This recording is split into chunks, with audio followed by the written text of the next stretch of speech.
Hola, soc l'Ariadna Valls i ara procediré a explicar a en Rodrigo quina és la tècnica de l'utilització del bastó blanc mitjançant la tècnica de Hoover.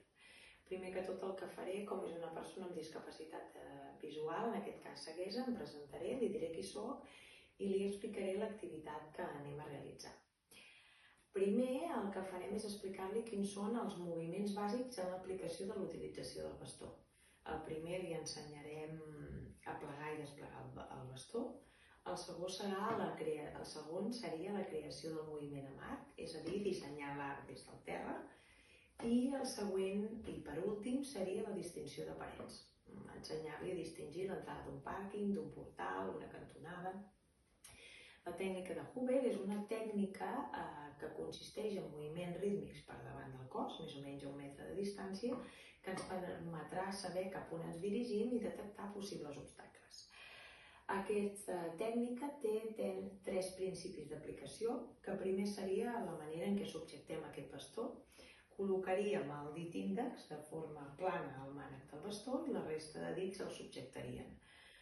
El bastó es pot utilitzar tant a la mà dreta com a esquerra, però sempre només en una mà. El segon seria el moviment. Els moviments sempre han de ser de semicercles i es fan de dreta a esquerra, de manera que tota l'estona els extrems del bastó, dret i esquerra, han de tocar amb el semicercle. Aquest semicercle es farà a una distància més o menys de les espatlles.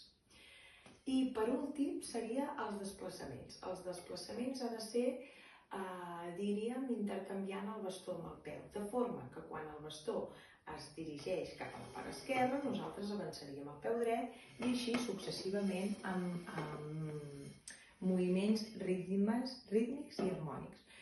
Quina és la tècnica? El bastó s'ha de portar amb el braç una mica doblegat i sempre a una línia mitjana del cos perquè l'usuari pugui saber que va correctament deambulant, és a dir, caminant.